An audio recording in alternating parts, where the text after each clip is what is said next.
With all due respect to AP Bio, the most important thing about school is that children return home from it safely. Principals and administrators are beginning to admit that that's not something they can promise right now. Once hopeful for in-person classes after Labor Day, Denver Public Schools will now go online only through at least mid-October. The district has heard from countless parents and students who are worried about the spread of COVID in classrooms. Other districts are taking a wait-and-see approach. Caught in the middle of it all are the teachers trying to reach students in ever-changing circumstances. Denver 7's Nicole Brady tonight goes 360 on the challenges they face. They've raised their voices at rallies and board meetings. It is not safe to open our schools 5 days a week at full capacity. It's clear teachers are hesitant to go back to the classroom, but there's more to their stories. There are over 55,000 teachers in Colorado, and just like with students, for teachers, school isn't one size fits all. They're all different ages and ethnicities. They live in different cities. They teach different grades and subjects. I teach instrumental music, so I teach band and orchestra.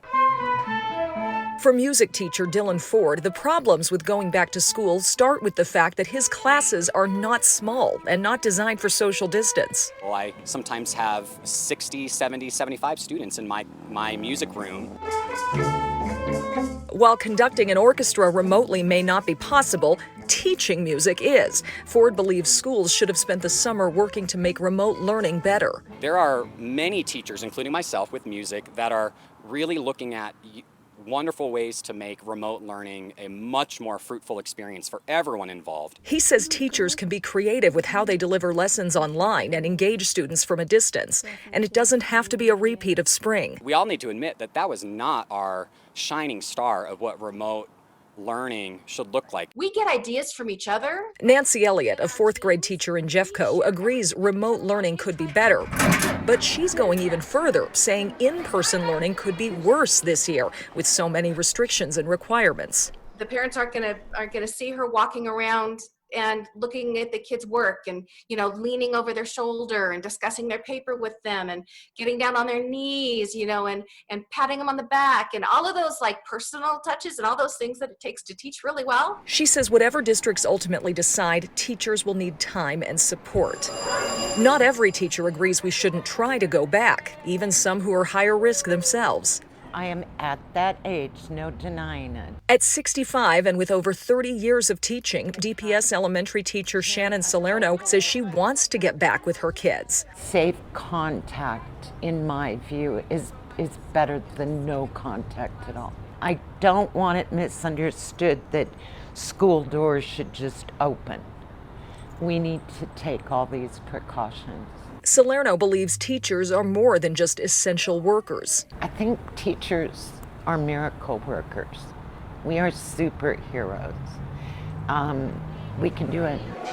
While most of us agree teachers are heroes, they aren't invincible, and neither are the tens of thousands of people that are either directly or indirectly affected by schools. COVID-19 is impacting Black and Brown people and Native people at higher rates. BRANTA LOCKETT teaches elementary in DPS.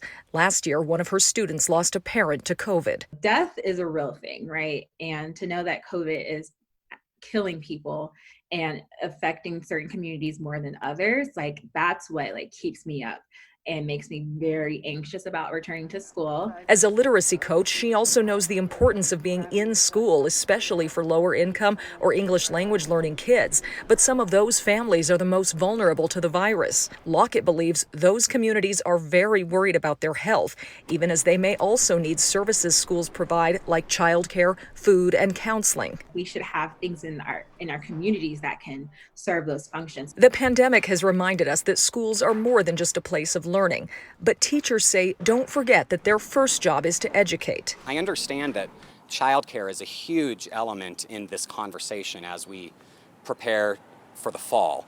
And I want to work together with parents to be creative about solving the childcare problem. I don't know if the answer to that is to unsafely stuff students into schools. This is what democracy looks like. And yes, teachers are fighting for themselves too, like they always have. This time, though, the stakes couldn't be higher. I'm willing to do what I need to do to make sure that I'm safe, my students are safe, their families are safe, our communities are safe. Nicole Brady, Denver 7.